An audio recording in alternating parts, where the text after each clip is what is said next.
Welcome to the all-new ATGLive. This is your Thursday night home for Star Wars news, conversations, guests, controversy, rumors, discussion, analysis. I don't know. Lots of big words talking about Star Wars. And I am Pete Fletzer. I'm one of your hosts, and I'm here with my good friend and co-host, Nick Mielke. Nick, how you doing, buddy? Excited to be back. Week 2, ATGLive, doing this new format, new show. As we've said, and this may become my theme as we journey through 2024, it's been a crazy week. I'm continuing to try and get people in my house feeling better. I'm trying to continually deal with, drama and issues at work. So Thursday night, 7 o'clock my time, 8 o'clock Eastern, 5 o'clock Pacific. This is kind of my light towards the end of the tunnel at the end of the week. Looking forward to hanging out and being here with all our friends. I am with you, man. Thursday night actually feels pretty good. I'm pretty happy to be here, and I'm really happy that glad to be here. Everybody's hanging out with us. That is awesome. Nick, what are some of the headlines that we're looking at this week? There's all kinds of stuff going on. Dave Filoni gets an award. Right. That's exciting. Andor does not get an award. Disappointing. Godzilla spotted at Lucasfilm. Whoa. And believe it or not, this is going to be a shock to you. There's controversy about an upcoming Star Wars film. In the Star Wars universe, controversy and new stuff that feels very, very shocking to me. Very, very shocking. Yep. I mean, who could imagine? But tonight's going to be awesome because we have an awesome guest. We are joined by a good friend, Podcast of the Wheels Around the Galaxy. Andy Hodges is with us. Andy has been a friend of ours for a bunch of years. Just saying up front, I've tried to get Andy on shows with me and with you for, a year and a half now. A while, yeah. I cancel on him and then I cancel on him again. I keep failing. So I'm excited that Andy is here tonight. We're going to get to talk about something that is important, I know, to all three of us, which is the idea that, guess what? Star Wars is for everybody. Yes, it absolutely is, regardless of what the larger YouTube channels might tell you. I'm really looking forward to talking about that. The laser eyes will tell you. Yeah, I'm going to have to make some laser eyes for some of our thumbnails so we can get more people hanging out with us. But speaking of which, really looking forward to talking to them. But let me do a little housekeeping as we do. Make sure that if this is your first time hanging out with us, first of all, welcome. If this is a repeat visit for you, thank you for coming back, but make sure you hit that subscribe button and the little tiny bell. Is it still a bell? I don't know. It says subscribe and remind or whatever. Yeah, ding, ding. But that way you'll be reminded to join us every week live on Thursday nights at 8 p.m. East, 5 p.m. Pacific. And that way you can get all your news done, Star Wars conversation and controversy and rumors and whatnot. You can get it all right here on Thursday nights. No doubt. And in between, from Thursday to Thursday, you've got 6 whole days. If you're missing us, if you're missing the insight, the nonsense, the humor, the weirdness that we bring to this space that we exist in, you can find us on all of our social media spaces. You can go to Twitter. I will not call it that other thing. It will always be Twitter.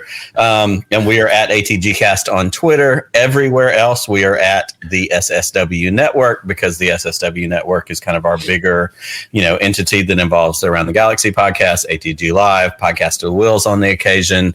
Find us everywhere. And if you can't remember that, but you can remember the SSWnetwork.com, there's a processing issue. But if you go to the SSWnetwork.com, not only will you find all of our social media stuff, but you can find our merchandise. And we have weird t-shirts and stickers and our Patreon, all the things that you want to find. That's right. And speaking of Patreon, while you're on the website, check out the link to our Patreon page. For as little as $3 a month, you can help support the show. Now, listen, yes, it's great to get the discounts on merch. It's great to get the free swag. It's great to get links to the shows when we're recording with our celebrity guests. But for as little as $3 a month, you can show us a little love. You can support some of your favorite content creators. So we really appreciate that. And speaking of guest interviews, if you are a patron, again, little as $3 a month, head on over to the SSW Network. If you are a patron this week, we are interviewing Ethan Sachs, fresh off the Bounty Hunters comic book series. I hear comic books are pretty cool. But Ethan will be joining us. And if you're a patron, you'll be able to join us too and have your questions ready for Mr. Sachs. Absolutely. Finally, we have a voicemail line. We have a segment at the end of the show. This is the second week. So as of now, 2 weeks in, we're going to keep the segment going. Our producer, Lloyd, is hanging out in the background. He is watching the live chat. Those of y'all that are hanging out with us right now, drop your comments throughout the show about the various topics we talk about. Certainly when we start talking to Andy, if you have feedback, thoughts, comments, drop those in the live chat. Lloyd's going to star those, and we're going to come back to them at the end of the show in our intercepted transmissions segment. Talk about your comments on all the things we've talked about tonight. But we also have a voicemail line. If you call us at any point during the week, it could be tonight while this show's on, commenting about this show. In the upcoming week, you could be watching Return of the Jedi. And for the first time in your life, you've noticed one of my favorite background characters, who is Gull, which is the alien stuck to the ceiling with the big long tongue. And if you read his Wikipedia article, it talks about how he licks people as they walk by, and that's how he determines who they are, what they do. Yes. It's fantastic. So if you've noticed that for the first time Tuesday night watching Return of the Jedi, and you have to tell us about it, call the voicemail line. You can see it right there on the screen, 504-321-1501. Leave us a voicemail. Tell us your thoughts. We will get to them next week at the end of the show. We want to hear from you. We want to hear your brilliant, dulcet-toned voices telling us all the things you think about Star Wars. So give us a call, 504-321-1501. Absolutely. Well, there's so much going on. We're so excited to be here. We have Andy Hodges with us tonight. But first, we're going to go to our first break. And when we come back, we're going to hit the Star Wars news. We'll be right back with more ATG Live. Well, welcome back to ATG Live, your Thursday night hangout, talking about all things Star Wars. We've got guests, we've got news, we've got your comments, your voicemails, your conversation. We can't wait to hear from you. But we want to take a look at some of the news that's happening around Star Wars. So let's get to it.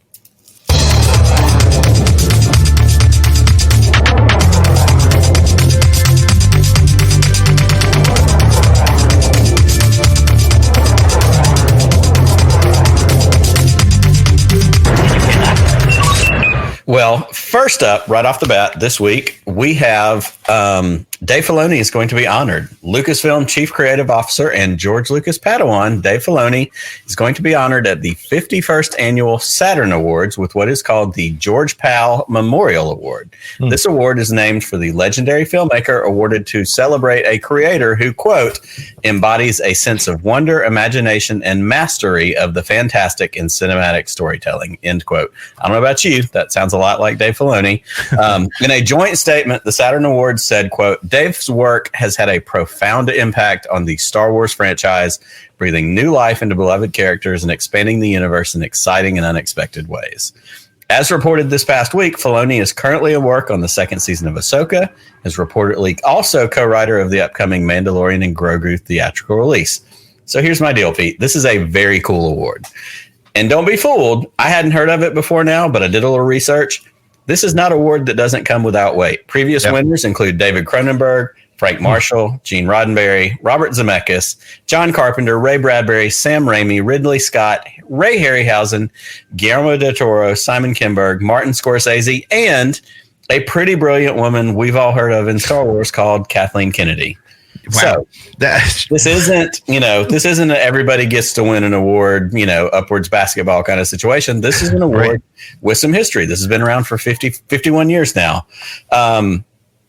Here's my question. Yeah. Why should Star Wars fans care about Dave Filoni getting this award if it's not one of the quote unquote big four? This isn't EGOT territory. Right. This is a big deal award, but why should we care? Yeah, it's a good question because honestly, most people probably haven't heard of it. I mean, by most people, I mean sort of your average fan, right? Your day-to-day, just go to the movies kind of fan. But it's a big deal because, first of all, the Saturn Awards are super prestigious within the science fiction community. And if you look at that list that you just read off of previous winners, those are no slouches. And so people who wonder about Dave Filoni and where does he come from and how has he earned this position as sort of heir to the Star Wars storytelling universe? Oh, clearly he has, because these guys, they're not, as you just said, Nick, they're not going to just hand this out to anybody because they happen to. This isn't a participation trophy, right? They don't. Their business card says Lucasfilm. They're going to give it to them. That's not going to happen. Right. So honestly, I think it's huge, and I hope more people recognize that. Well, and so here's what stood out to me as I did a little research on this, stuck at it. This award's been around for 51 years. Star Wars has been around for 45 years. You know who's noticeably absent from this list of Star Wars or science fiction creators who haven't won the award? One, George Lucas, who Dave Filoni absolutely sat at the feet of as a Padawan, learned from. I don't think that's anything against George. I don't think that's a slight. But we've got some really strong. I mean, Kathleen Kennedy's a part of this. She's been strongly connected to Star Wars for a bunch of years.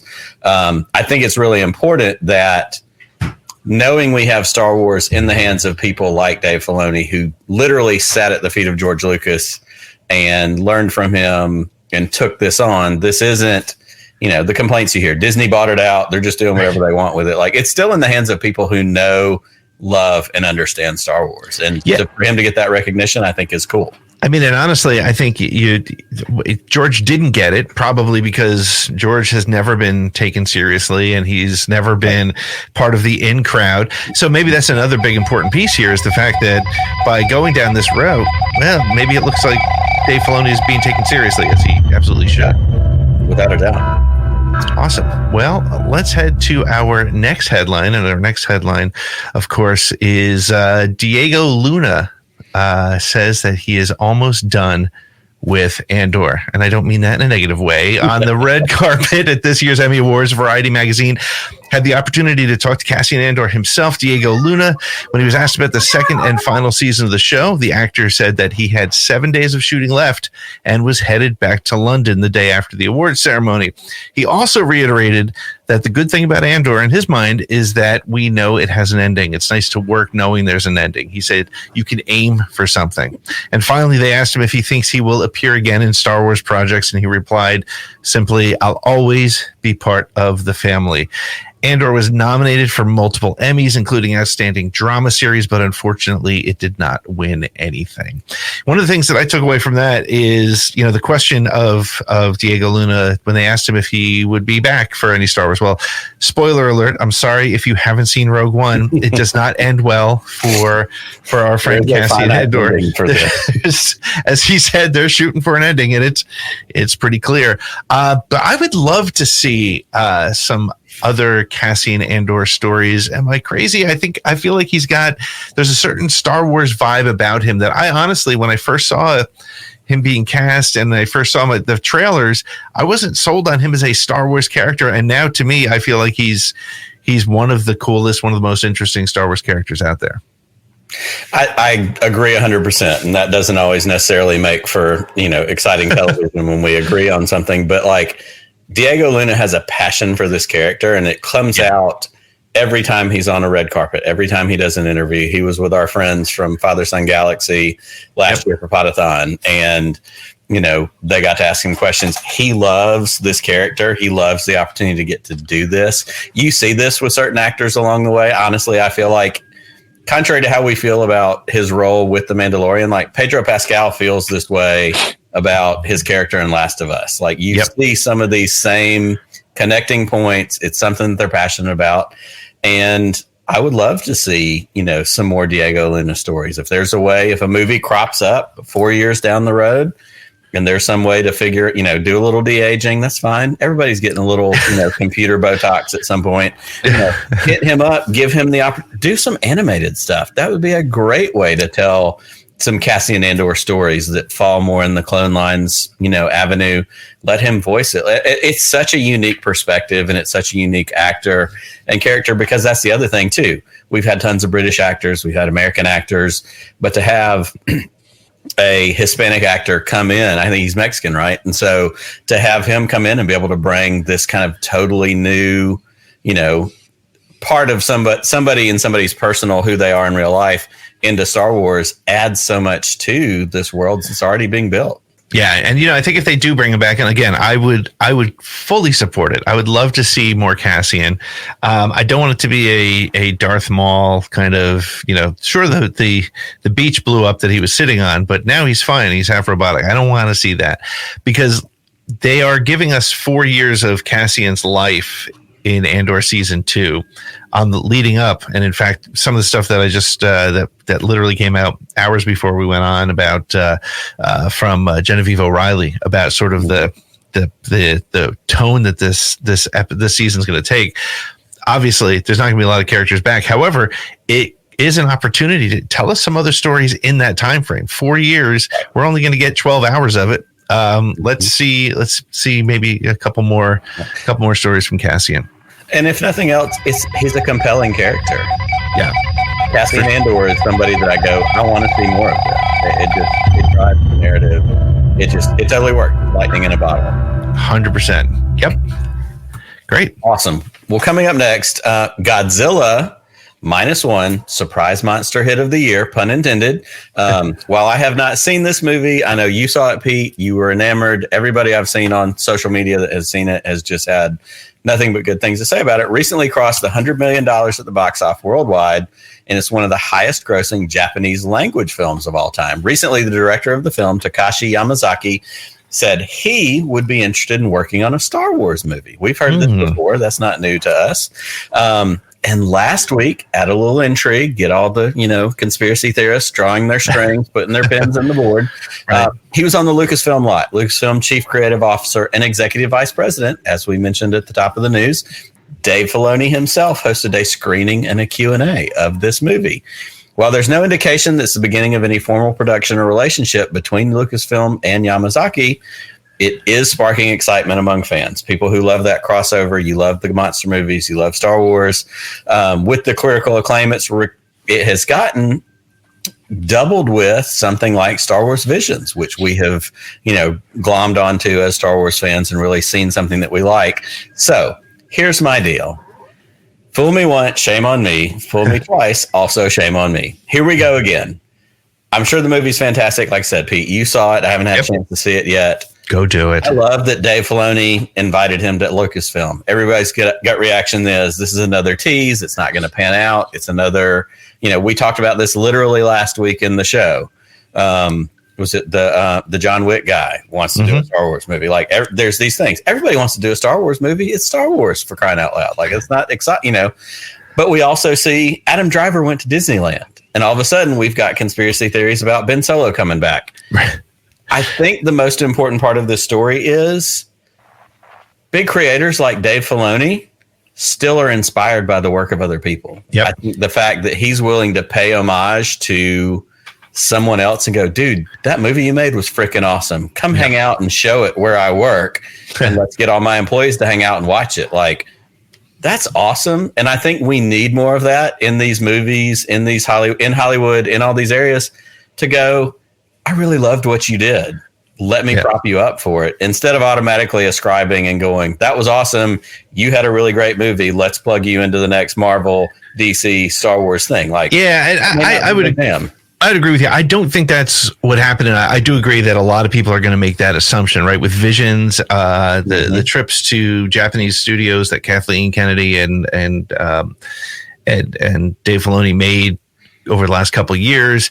Yeah, it feels like that sort of thing. I think I'm with you 100%. I think it's Dave Filoni, who is a student of film, who is a student who served under George Lucas, who is a student of Japanese films and, global films. This happens to be not just a box office success. I strongly urge anybody with the opportunity to go see this movie in the theaters, go do it as soon as you can, because it is so good. It's not Godzilla 1984 or whatever it is. I mean, it's a human story. However, I will say this. I think I would lose my freaking mind if I ever got to see a title card that went Lucasfilm and then Toho Pictures. And what if Lucasfilm made a Godzilla movie? I mean, take the ILM people, take the great storytelling and the history and the lore of Godzilla from Toho, bring them together and let Dave and Yamazaki work together on it. Oh my gosh, would be what a fantastic point, because as Star Wars fans, all of our gut reactions and overreactions is to go, ooh, he's going to make a Star Wars movie. What if that door swings the other way? Right. Lucasfilm makes a Godzilla movie. What if we, I'm all about that. I love that idea. I hadn't thought about that till you said that, but automatically I'm excited for that too. So the next hashtag is make LFL Godzilla happen. Let's do it. And let's stay out of trouble doing it. So the last headline for us tonight is there's more controversy over the Rey movie. I mean, come on. This is Star Wars. So rumors swirled when some very unreliable sources reported just the other day that the already controversial Charmin Obaid-Chinoy directed Star Wars film that reportedly features Daisy Ridley returning as Rey Skywalker, that it's been delayed indefinitely. This is like a common type of rumor that comes out. These unfounded reports said that Stephen Knight, who's also the creator of Peaky Blinders and a number of other big shows, was abandoning his writing duties and leaving the project. All this despite the recent comments from the director herself, Daisy Ridley, saying things like she's so excited about the direction that the story is headed. So after social media blew up, Gizmodo's Jermaine Lussier, who's also a friend of Around the Galaxy, reached out to Lucasfilm and was able to confirm that the rumors were completely baseless. Now, what's interesting about this is that the fact that that Lucasfilm jumped on the rumors. So often they let these rumors go and they let them fester and they let them happen, but they immediately returned Jermaine's calls and said, no, this is not true. There's still no release date for this movie, but it's assumed that it'll be the next Star Wars release after The Mandalorian and Grogu film. I think the big challenge here, Nick, and I'd love your thoughts on this, the reason rumors like this take off so quickly is because over the last several years, Lucasfilm has had a reputation of announcing projects and having them die before the script is even finished. What does Lucasfilm need to do to stop? Because the fandom blew up. It was an ugly day and a half. Actually, not even. It was a half a day because Jermaine jumped on it and the red-eyed YouTubers, well, they should have retracted their stories. They haven't. They're still making their click money on it. But Nick, how does Lucasfilm avoid this moving forward? I'll be perfectly honest. I think they've already done it. I think the fact that they responded to Jermaine's request, hey, there's this story going around. Do you want to say something? And they did. Mm-hmm. This isn't Patty Jenkins. This isn't Taika Waititi. This isn't all. Again, there's been a revolving door of creators and people and scripts. I mean, you can dial it back to the sequel trilogy and you get, Colin Trevorrow and you get some of the script changes and writer changes and all these other things. But Disney spoke up on this one. And to me, that stands out because they said, whoa, slow your roll. Or as Lee Corso used to say in sports, not so fast, my friend. They stepped in and they made a comment on it. We don't get that very often. Disney and Lucasfilm stay very, above the fray, above the nonsense. I think the fact that they spoke up says a lot and says, no, this is something we're working on. This is something we are, it's something that they want to do, and it's a priority for the studio, honestly. And I think they need to do it more often. And I think, honestly, they also need to, I've worked in the healthcare industry. I've worked in various industries. The hardest thing for a PR department to do is to address bad news. Nobody wants to do it, but they do need to get ahead of the rumors. And in this case, they were able to get ahead of it with a positive spin by saying, no, this film is not dead in the water. It's not delayed. We are moving forward. But when things die, get out there, get ahead of it, say it, be clear and honest, because here's the reality. And I've said this 1,000 times. This happens on every single studio lot. Whether it's Marvel, whether it's DC, whether it's movies you've never even heard of or properties you've never even heard of, it happens all the time. Scripts get started, actors get signed, and things don't happen for whatever reason. And I think we're going to get to it a little bit when we speak to Andy in a few minutes. The fandom for Star Wars is hungry for both good news and bad news and an opportunity to fight about it. And they need to stay ahead of it if they're gonna keep that kind of noise down. Mm-hmm. So that's my take. That's where I am. And I think that, with Dave Filoni moving into the role that he's in, Dave has been more engaged with social media things, if we're being honest, than Kathleen Kennedy has been. Like, it could be that as he moves into a more, leadership creative role, instead of just making the shows and the movies, like, they could start to make some adjustments to social media policy, PR policy. Yeah. What are the things worth squashing early, whether it's negativity towards a character, whether it's, oh, this is getting canceled and we can't do anything. We're the gang that can't shoot straight. Like, it may be worth adjusting some PR policies. And so it'll be interesting to see if maybe that's, we see more of this coming down the pipe. Absolutely. Well, hey, we are going to come up on our next break. And if you're watching, please make sure to share this on social media. Hit that subscribe button, hit that like button, become a part of the show. Think about joining us on Patreon. But we are going to be back in just a few minutes with Andy Hodges talking about Star Wars is for everyone. So we'll be right back with more ATG Live.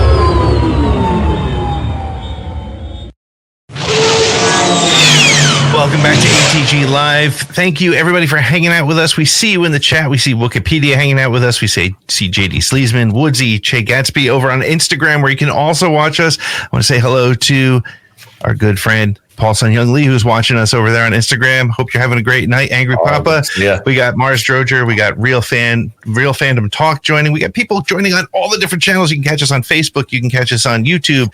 You can catch us on Twitter/X. You can catch us on Instagram. And now, though, you'll be able to catch us with our special guest. Every week, we're going to have a special guest joining us to talk about a topic of the day, talk about something that's important to them. And tonight, we are really excited to be introducing our guest, Andy Hodges. So give us the intro, Lloyd, and we'll get right to Andy.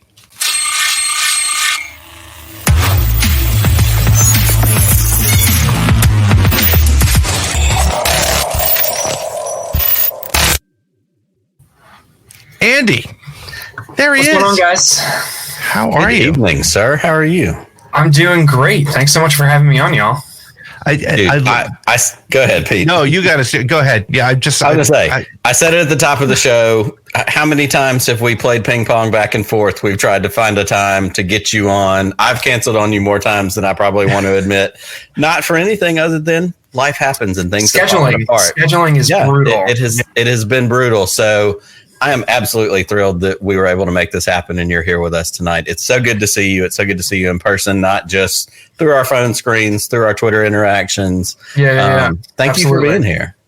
I was going to comment. I mean, I know you are part of the Rebel Legion, which is super cool. Yes. And I have to ask, is that that looks like either a bounding Rebel Legion kind of thing, or what do you got going on there with this? This is my Callus jacket. It is not Rebel Legion approved yet. I have not submitted it, but I did a Callus cosplay, maybe 5 years ago now. And I busted out, when I want to look spiffy.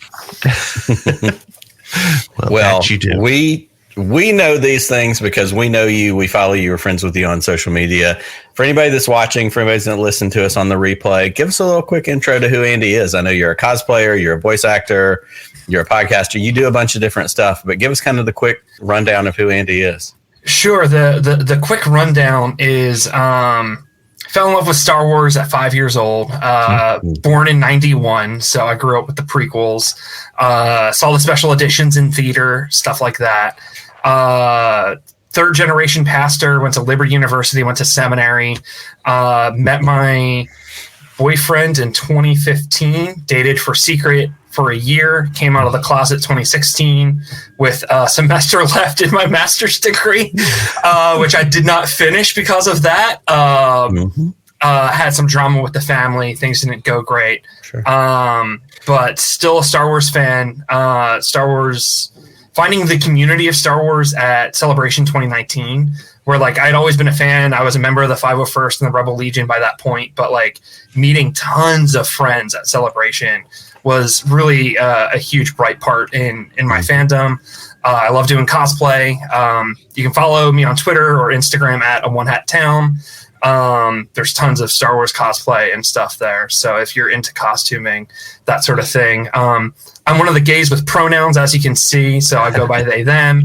I'm not going to beat anyone up about, slipping up here or there, but it's the sort of thing that, it's how I like to be referred to. So I consider it respectful. Yeah, for sure. And, you referenced Star Wars Celebration and you referenced the community. And while we have you tonight, I want to talk a little bit about fandom, which in a way sometimes kind of feels like has some negative connotation of late, which is kind of weird and it shouldn't. But talk to me about what the fandom means to you personally, right? Because as you said, you went through a lot, your entire coming out process. You wear it with pride, as you absolutely should. But what does the Star Wars community mean to you? Star Wars has been like sort of a mixed bag. Like when I knew I was going to come out, like I planned it out. I planned it out like a murder. Which like I had slowly been moving like personal belongings I cared about to like my car or like a friend's house. And I started going through like my social media and being like, I know that like I'm coming out. This is going to like blow up everywhere. Like, who do I start unfriending now? And one of the things I did was I sold my 501st armor. I sold my Stormtrooper armor because I knew my garrison was really homophobic. Wow. And I was like, they're not going to be cool with this. And I know I'm going to be getting it from like my church. I know I'm going to be getting it from my family. I know I'm going to be getting it from my college friends. Like I don't want to get it from like Star Wars also. Right. So I left the Legion at that point. I like reinvested that money in a Rebel Legion costume and like started working on the approval process there because I had heard that like the local group was a little more chill about that sort of thing. But like Star Wars doesn't have the best track record with inclusion, and that's a real shame. I think they've started trying to be better. Like I remember when Wikipedia was super homophobic, and thank goodness it's not now. And the new crew over there is incredible, and that's so comforting to see that change. Thanks Wikipedia, I love you guys. But like I remember when the only trans character was from the really transphobic Aura Singh comic from 2002. It's horribly offensive, and like that's still kind of the case. I think she's still the only trans character. So like no, we have sister now. So like that's still not great though. That it's like okay, I can think of two or three trans characters in the current canon, and like versus the one really horrible one from Legends. It's like that's still not a great track record. So it's something that Star Wars is trying to be better at, which is great. But the fandom itself is still kind of a mixed bag at times. You muted, Nick. I knew that was going to happen. At least once a show, that's going to happen. What I was starting to say before I muted myself and interrupted myself. As Star Wars fans, certainly as those of us who are involved in social media, very active, we spend probably way more time than any of us want to admit or should in general on the negative stuff. We shouldn't spend all this time wallowing in the mud. As we say, if you wrestle with a pug, you wrestle with a pig, everybody gets dirty. I'm from the South. Those are the kind of things we do. So my question for you, Andy, is certainly as a queer Star Wars fan, as a queer content creator, what have been the highlights? What have been the things that you talked about celebration? You talked about having these moments. What are the things that have uplifted you as a Star Wars fan? What are the things that give you hope? Because if nothing else, Star Wars is about hope. What are the things that in the midst of the nonsense that we see, the things that, tend to dominate social media and these spaces we are in, what are the things that lift you up and keep you going as a Star Wars fan? You guys were talking about Andor quite a bit at the opening, and I think back to an interview I saw with Diego Luna when Rogue One was coming out. And he was really emotional, and he talked about how they let him keep his accent. Yeah. And that he had never seen a sci-fi movie where someone spoke like him, and the fact that he was allowed to talk like himself in Star Wars was so important to him. And then I think back to, I have so many friends who are Hispanic and Latino, and they love Andor.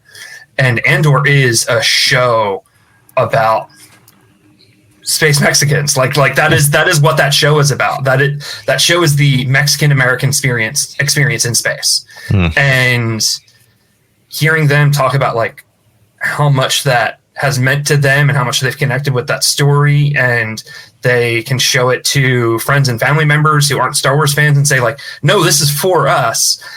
And it's like, how could anyone be against that? Like, how could anyone hear the actor talk about that, see the fan reaction, and then go, ooh, actually, we don't like woke Star Wars. It's like, what is wrong with you? Right. So, like when I see how much inclusion affects people, when I read Last Shot by Daniel Jose Older and I met Taka, I pulled over my car because I was crying. Like, that meant so much to me to see they, them pronouns in Star Wars. I've been a fan since 1996. Like, reading the Aftermath trilogy and Sinjir. Like, yeah, there's a gay man in Star Wars and he's not a joke and he's not a homophobic hut. Like it's right. It's good representation. Like, that meant so much to me. So like those moments are really cool. I'm blanking on the character's name, but there's a non-binary handmaiden in the Padme trilogy. That's a really cool character. So like seeing Star Wars take those steps, I'd love to see more on screen representation. Yeah. But then like also just meeting fans who are chill and they just want to talk about Star Wars with me. Right. Like that's the best. So I want to get into that a little bit because this is the thing that drives me the most crazy. And to hear you say this, it makes sense to me because I feel like I'm fairly reasonable as a human being. I consider you very reasonable. like even when we've disagreed, I've been like, right, we've disagreed reasonably. Yeah. But I think like this, how do you respond to, because when I see people like, I just literally don't understand why somebody would have an adverse reaction to seeing a queer character in Star Wars or anything for that matter. Or as we've seen just recently, you got people, I won't say that he who should not be named has been saying that women are not even Star Wars fans, right?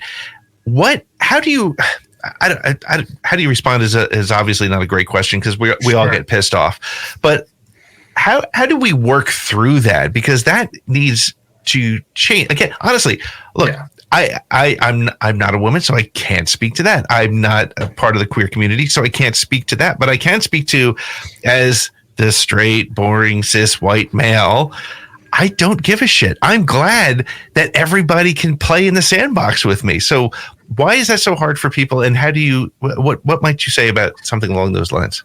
So I think when it comes to specifically like sexism and queer phobia in fandom, I think they're both rooted back to patriarchy. I think there's some,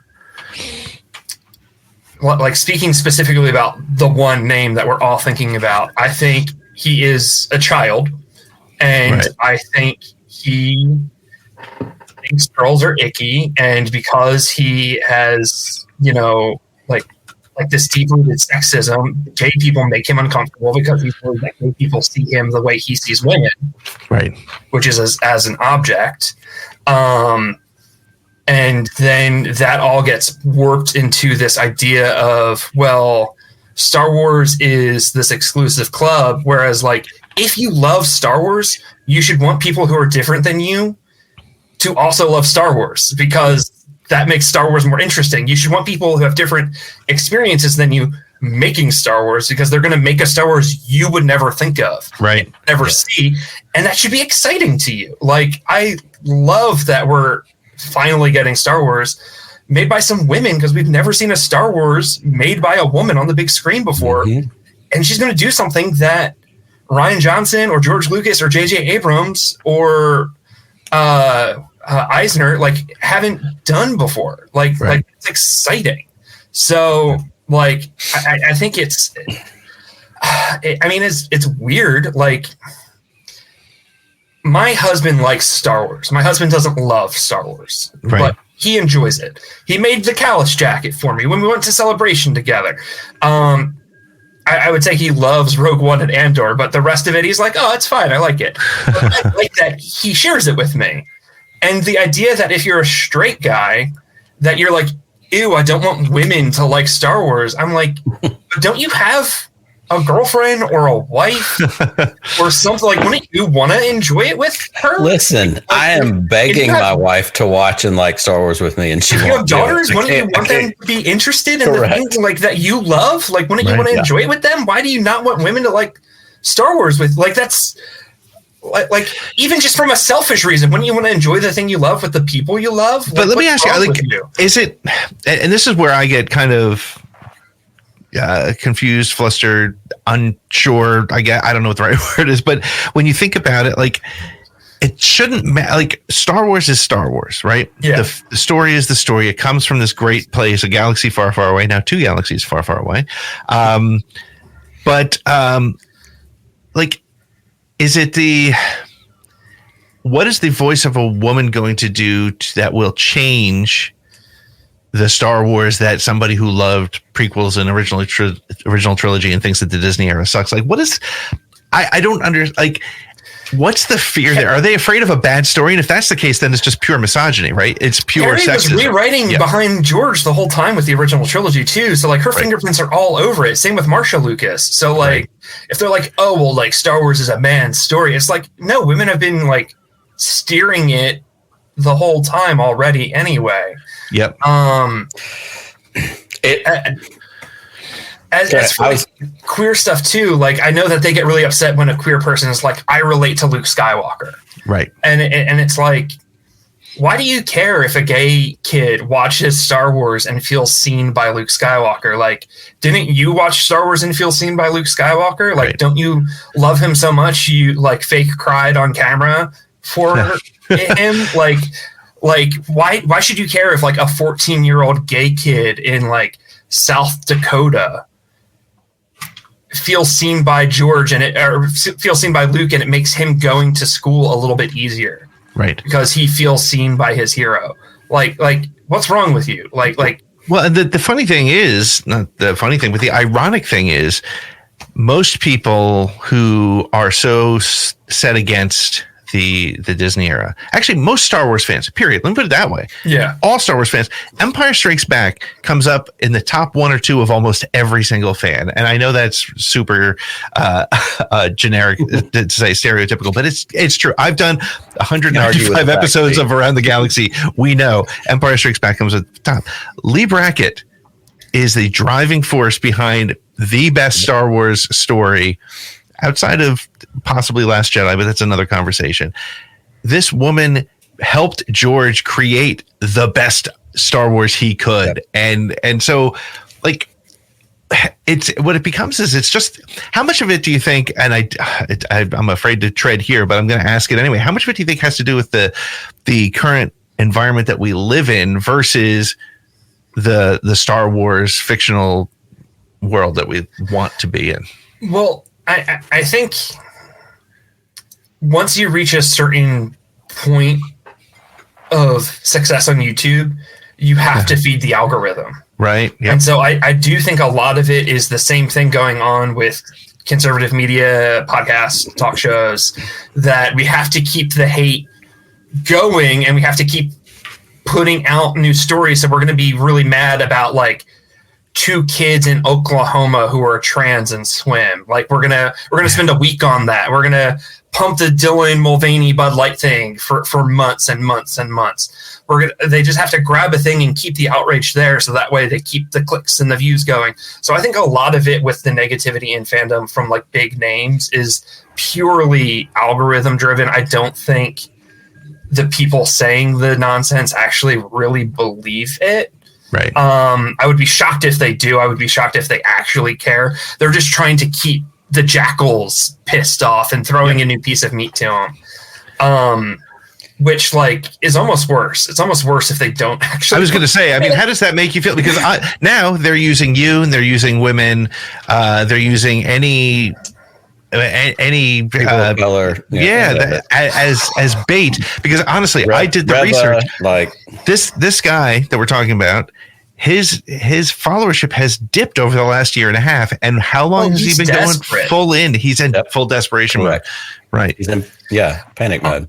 Something that like I think pisses me off more is the idea that he specifically pushes a lot, that we're new fans, that we show up the Disney era, and like that's just not true. Like women have been fans of Star Wars since A New Hope came out.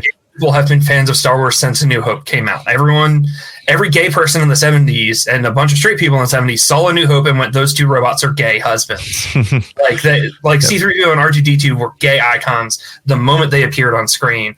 I was a Star Wars fan the moment I saw it at 5 years old in 1996. I thought Shadows of the Empire was high art. I thought it was Shakespeare. I thought it was so cool that there was a video game, a soundtrack, a comic, and novel, and they were all connected. I went to Revenge of the Sith in my bathrobe with a plastic lightsaber. Like, I've been a fan for 27 years, and the idea that because I'm gay, I'm a new fan who just got here. Like, right, no. You're an opportunist 27 years ago. Yeah, shut up. Like I was a Star Wars fan before I knew I was gay. Like I've been here the whole time. Queer fans have been here the whole time. Women fans have been here the whole time. And this idea that like, oh, well, we're just showing up in the Disney era and we're new fans invading your space. And it's like, no, bro, you didn't know we were here because we didn't feel safe around you. Well, that's exactly it, right? If you're a straight white dude who you're like, I've never met a queer Star Wars fan. You have. They just didn't come out to you because they thought you were a creep. Right. If you're a straight white dude and you're like, I've never talked to a woman Star Wars fan before, like they saw you and like they saw how you post and they were uncomfortable around you, so they blocked your ass. Like, that's why. Like, we've been here the whole time. We just haven't been talking to you because you're a weirdo. Yep. Well, so we could go on for this for hours, Andy, and we're going to do a podcast of the Wills very soon where we dig into more of the Star Wars and religion thing, because you and I have that shared background of time. I would love that. You know, the church that's on the horizon. That's actually the first one. As Pete and I have regrouped and talked about the different things we're doing in the network, that's actually number one on my list, is to have that conversation near at the top of it. So we're going to get to that. But before we get out of here tonight, this is my question to you. I said earlier, you know, we tend to spend a lot of time, you know, when we get bogged down in social media, dragged down by the dark, looking for the light. So the kind of wrap up question I want to throw it to you is, what are the best ways for us to combat this? Whether we are basic, boring, white, cis males, whether we're a part of the queer community, whether we're African-American, Hispanic, whoever we are, we all love Star Wars. What is the best way for us to combat this toxicity without also giving it, you know, more oxygen, more life, more breath? Something I love to do is I'm huge into like tabletop gaming and RPGs and stuff. So I'll take my X-Wing or my Legion stuff. I'll go to the local game store. I'll get some games in, and I'll talk to Star Wars fans who aren't online, which is incredible, because there are tons of Star Wars fans who just aren't online, and they have no idea who these like jackasses are. They have no idea what the new drama is, and they just want to talk about Star Wars. So it's like, oh, you haven't seen the Twitter drama? Like, you haven't seen the thing on the YouTube? Like, yeah, man, let's just talk about spaceships. So like, I love doing that. And then just like connecting with my friends who are fans and who are like positive people, like Bombadcast or Star Wars Explained, That Gay Jedi, you guys, like, man, what are they talking about right now? Like, right. Let me text Alden, like, what's Alden doing? And just like connect with fans who aren't like negative black holes, who are just like so pissed off. And that's really refreshing. And then the last thing is just like, I try and find a blog post from someone who like has a different perspective than me, whether it's a black fan, whether it's a cis woman fan, like someone else out there who has a different lived experience than me. Let me read what their thoughts are, like what they're talking about, and like get inspired, because hearing from fans who are different than me is, I think, really freaking cool. So I love reading stuff like that, or watching a video essay and just like vibing with it and being like, oh, I didn't think of the Force that way, or I didn't think of the Rebellion that way, or I didn't think of Vader that way. Like, read what a trans woman says about Darth Vader. Like, that stuff is wild. Like talk about like cool perspectives. They're out there, and like, you just got to find them and like be inspired and think about Star Wars differently. That was a long answer. Sorry. No, it's a perfect answer. I'll tell you what I took from it is something that I often forget, and it's something that I will keep top of mind, is talk to people who aren't online, because then you remember what not real Star Wars fans. Geez, I just used the phrase that I hate. But then you remember what the average, the people who aren't so wrapped up in it like we are. Listen to that. So Andy, and you and I, we talk about our dads all the time. Like those are the people that don't know any of this nonsense. They're 70 years old and they're like, oh yeah, Star Wars, cool. What are we talking about? Star Wars is cool. Where's the Baby Yoda? Let's see the Baby Yoda. Andy, where can people find you online so they can follow your rational, reasonable mindset about this crazy world that we live in? I try and be chill. I try and be reasonable when I get mad. I try and be reasonable when I get upset, and it helps. You take a deep breath and you remember none of this matters, and that helps. But I'm out of One Hat Town everywhere. I'm on Tumblr with that. I'm on Instagram with that. I'm on Twitter with that. It's a reference to my favorite movie, Brothers Bloom by Rian Johnson. So if you haven't seen that, go watch it. But out of One Hat Town, you'll see my Star Wars cosplays. You'll hear me occasionally ranting about Space Wars and stuff. But yeah, that's where I'm at. Guys, thank you so much for having me. Shout out to Corey, Ryan Forrester, the Buttercream Dream. I love that guy. And the fact that I was on the podcast that he was on is pretty damn cool. So I appreciate you guys having me on. Corey's the best. Corey is the man. So thank you so much, Andy. Thank you so much for being here. We will talk to you again. May the Force be with you. May the Force be with you. And we'll be back in just a minute with more ATG Live.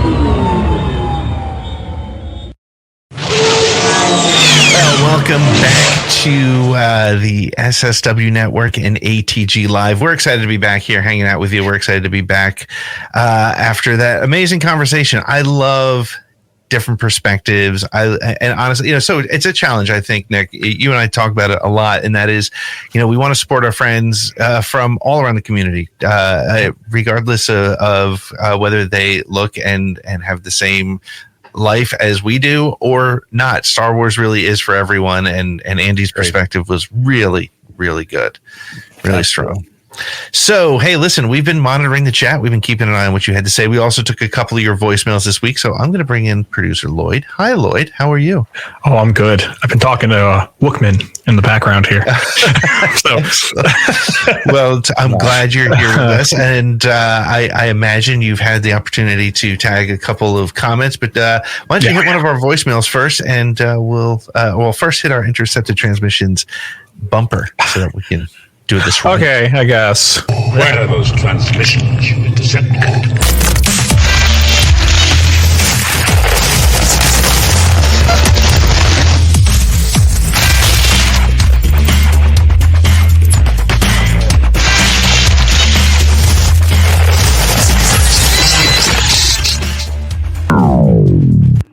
Still getting the kinks out. We'll make this work. It's only our second show. It's all about timing. It's all about timing. It really is. It really is. So what do you got for us, Lloyd?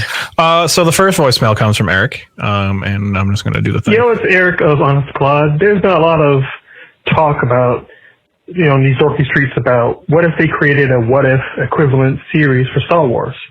I'd love this, but the toxic chuds would lose their minds more than ever because they say no one watches this Disney thing, but they have an encyclopedic knowledge on the project so they can complain about how it sucks for 50 videos straight. So, well, I know what you think. Best of wishes. Best of wishes. Dan speech impediment. Always good to hear from Eric. Eric is he's probably in the chat with us. I haven't seen everybody in the chat, but again, also, by the way, before I forget, if you're watching this, please share it. Please subscribe, tell a friend, tell a family. This is a fun Thursday night hang talking about Star Wars. So Eric brought up, and it was going to be one of our news stories this week, but Eric brought up this rumor that there's a what if series possibly in the works for Star Wars, similar to the Marvel what ifs. I have opinions on it, but let me start with you, Nick. What are your thoughts on what if, and how, more importantly, how would it be received by this fandom we call Star Wars fans? Well, we're Star Wars fans. Someone's going to complain. Like, you can just go ahead and, you can set your clock by it multiple times a day. Chris isn't here tonight, so I feel like it's my duty to take the Chris position, which is give me. Let's have a Star Wars what if. Let's get Infinity's Darth Vader, where he turns good and his armor turns white. Like, let's get a cartoon version of that. Like, the Marvel what ifs have been fun. Yeah. Because if nothing else, why can't we get outside? That's what we grew up with. As you know, you and I, Pete, certainly as old guy Star Wars fans, we grew up with legends. Like, all the things that we loved, all the stories that we're told now aren't really real. Okay, great. Let's have some more Star Wars. What is there for me to complain about other than, oh, it didn't do the thing I want? Great. It's not for me. It might be for Lloyd, and it might be for Pete, or it might be for Andy. Like, give me more. And if it's wild outside the box, like, that's fun too. Well, my initial reaction was, I don't want to live with a fandom that deals with this, because we will hear nothing but this is what we should have gotten. This is what Disney should have done. But to Andy's point, and man, I am so glad we had Andy on tonight, because I'm going to be thinking about what they had to say. Social media will never be happy. And even if it's a great story that everybody thinks is a great story, there'll be a complaint about the animation style, or there'll be a complaint about the voice style, or the color of a chip or something. So I got to say, I actually want to see a what if situation. I think that'd be great. Lloyd, do you have any opinions on it? No, because we already have Visions, and I feel like that's the equivalent of our Star Wars what ifs. And I think that would just be kind of stepping on the toes of those studios that did put a lot of work into those little shorts. Yeah. And that would take their thunder away, and I don't think they should take the thunder away. So I don't want one, purely based on the fact that we already have Visions, and with season 3, I think they've confirmed coming out.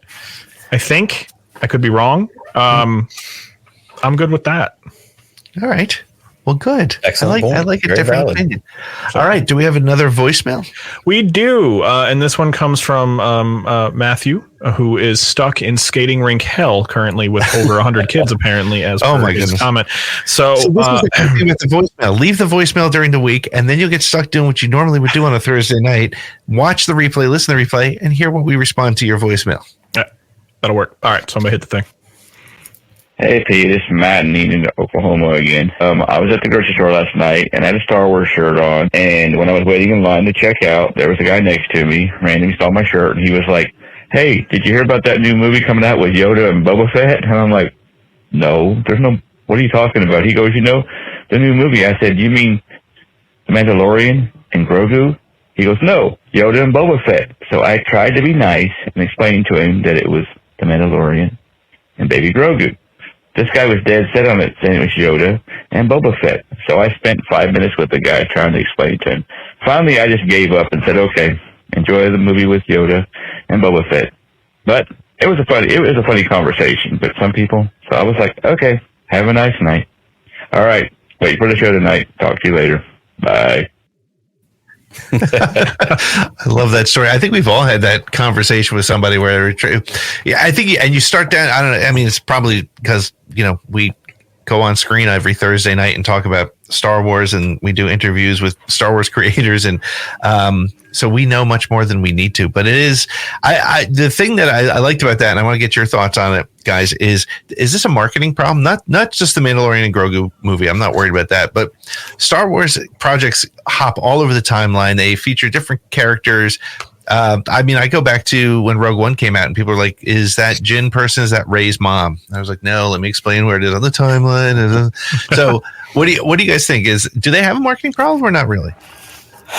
I don't think so in regards to this. I think pretty much this is what the fandom is. Like, we're the minority. We say all the time, we're the weirdos. We're the ones that spend every day of our lives talking about Star Wars once a week. I mean, I've had nationally syndicated ESPN anchors read emails that I've written to their podcast and go, a Star Wars podcast? What on earth could you possibly talk about every week? Like, we're the weirdos. We're the outliers. We're the ones that know too much. You said it yourself, Pete. That's not a bad thing. I think the key to it ultimately is, how do we, if it's me, if it's you, if it's Matt, when we encounter that person in the grocery store, how do we treat them? Do we act like an asshole and treat them like, well, I can't believe you didn't know it's not that? No, we don't. We go, that would be awesome. That kind of sounds like a fun movie, but it's actually this other thing. Or you just go, sometimes it's not worth the interaction. You go, oh yeah, that's going to be awesome. And you move on. And 3 years from now, that guy's going to be going, why didn't I ever see that Boba Fett and Yoda movie? Where did that thing go? I love that Matt ended the conversation with him like, yeah, just go ahead and enjoy it. Because honestly, again, have fun. Back to some of the stuff Andy said, just go think have what fun. you think and let's go. It's not worth getting into it over. Lloyd, do we have any comments from the chat from tonight? Let's see what we got. What are some of the highlights? We're going to go over. So I'm just saying that now, forewarning. I hope you didn't have any plans. All right. So the first one was, just Wookiee kind of popping in here saying hello. Wikipedia was hanging out with us saying hello. Do we get to see them? So that was pretty cute. And then Cheyenne, she decided to pop in and said an award is an award. And honestly, the franchise and awards never went hand in hand until now. Andor got the nominations for the Emmys, but no fan could imagine that 10 years ago. That's a fantastic point, right? Like, if you told me that not only was Star Wars going to be on TV, but it's going to be nominated for awards, that's amazing. I'll take it. Great point, Jay. Thank you. Thanks for hanging out. The next one is also from Cheyenne, based on our Godzilla -1 conversation. The Empire needs to build Mecha Godzilla. Yep, we'll take that. If we can see them fighting regular Godzilla on the beaches of Scarif before the Death Star blows up, I think that would be pretty cool. At this point, I need a Godzilla with a Death Star as its stomach, and that just shoots the super laser out of it. You know how the spines light up, right? That's right. Oh, okay. Those are his Kyber crystals. You just don't know. Okay. Nice. Yeah. Okay. Look at that. Yeah. I think Eric would like to see a Zillo Beast. Yeah. So it's funny that you should say that, because Woodsy comments, so is Zillo Beast a movie with Rey as the main character? And I thought we're never going to escape that one. No, never. But if it ever happens, we can claim first. So true, because this is all recorded. Yeah. And then JD says the trolls are not going to stop clickbait lies. Get ready, people. And he's not wrong, because as soon as that news broke, I mean, that mill was already turning. Well, and Pete, you said it a little bit in that part of that conversation, but for some of these people, the trolling, that's their business, that's their livelihood, that's how they make their money. Yep. People fall for it. I can name 3 or 4 different channels that I don't follow, but somehow still show up in my feeds and all that kind of crap. And 2 days after it's been refuted, they're still out there pushing, Rey movie canceled, Disney finally got screwed, finally, take your laser eye crap and go somewhere else, because you could have played the Harrison Ford one. I'm saving that. Give us a couple more, Lloyd, before we shut it down for the night. All right, I'm gonna have to sort through these then. I just thought this one was funny, but another one by Woodsy. I knew it was fake because Mike Zero didn't even mention it, and I chuckled when I saw that one. Yeah, if that's our measuring stick, we're in trouble. Right. Let's see. Wookiee says, we're here to make a fandom a better place for all of us. We're all here because we love Star Wars, and that brings us together. And I think that's just kind of important for us to realize that it is what brings us together, and not the people on the fringes who try to ruin it. 100%. Yep. Yeah. I got a couple more. I promise I'm going to go quick. Chris showed up. He says Star Wars is for everyone, and he is patiently waiting for a black-led Star Wars film or series. Yes. Give us that Lando series. Come on, man. Yeah, Donald Glover's leading that, right? Donald, that's the latest. Brother. Yeah. So let's go. We'll take it. I'm good with that. I can take it. Cheyenne says, I can speak for the woman's side when one of the 3 most iconic characters of Star Wars is a woman, and no one gets to tell me I'm not a fan. I got introduced to Star Wars by my grandmother. That's nice. That's really cool. So, again, and this is what's so crazy about it. Again, it's clearly clickbait. And even if it's not a contest. And if they did research and found that 22.1% of Star Wars fans are women, or if they found that it's 76%, it doesn't matter. If people are enjoying it and getting something out of it, as Andy was saying, if somebody can identify with a character, and look, there were plenty of times I identified with Leia, watching Leia as a kid. She took the lead, and if that doesn't inspire you, it doesn't matter if she's man or woman. She was just a great character. Every time, even now, every time she snatches that blaster in the detention block hallway and shoots the grate and says, "Follow me," I'm like, "Yes, ma'am, I'm following you. Let's go." I want to be on the wrong side. Let's go in. Jasmine also popped in and says, I'm 51, and as a woman, I'm tired. The fact that this is still an issue is exhausting. And I was going to read those both, but I think they both deserve to kind of be heard here. So, and I mean, they're right. Can I swear? Yes. Of course you can. It's fucking exhausting. 100%. I'm with them. I'm tired, you know? Yeah. And then let's see. We also have give us two Andy, more. Two more. I got you. Hold on. All right. Alrighty. Andy also popped in here in the chat and he says, reminds me of Star Wars tales, which could be silly, could be action, could be romance, could be horror. They were just cool and fun little short stories. And that, that goes back to the what if part there. Instead of what if, finish up Star Wars Detours and let's have some fun with those. And I know this Green has come out and said that they broke canon, but it's a what if kind of comment or content. So just do it. Let's do that. Yeah. At this point, if they're completed, put them out, make some money on them, let people enjoy them. If you don't like it, guess what? You don't have to be here. Exactly. It's the Cheesecake Factory of sci-fi. Okay. Correct. There's something on the menu for everyone. And if you don't order what I don't order, cool. We still get to eat. Exactly. But that's where we're kind of at. Yeah. That's it. Yeah. Thank you very much for reading it. And thank you, everybody, for hanging out and leaving your comments, leaving your voicemails. Again, put that number in your phone right now, 504-321-1501. And if you're watching, hit the like button. There's not enough thumbs ups on this, so wait. Go ahead, hit that little. It's not that hard. Just hit like.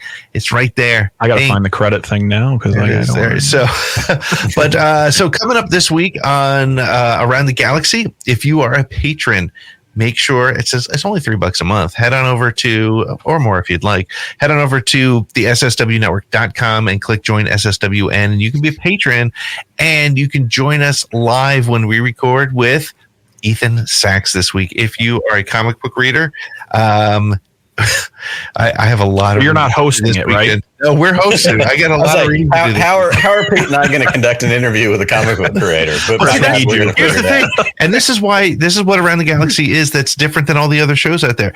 We won't be, even if we read every comic, we wouldn't be like on the 5th panel on page 6 of issue 2. We want to get his story. We're going to learn his story. What is Star Wars story? As Around the Galaxy is that magic moment when Star Wars fans meet, and if you're a patron, you can meet Ethan Sachs with us, so please consider doing that. Also, still in the feed is our interview with John Bailey, the epic voice guy, so go and check that out. And I think that's all we got going on. Nick, Lloyd, good night. Thanks for hanging out. Nick, may the force be with you. Always. Just one more round, friend, then homeward bound, friend. Don't forget me in your dreams. Just one more song, friend, and then so long, friend. The nights get shorter, it seems. Just one more rhyme, friend. Yes, it's a crime, friend. But you know time, friend. Time can fly. So it's good night, friend. Good night, but not goodbye.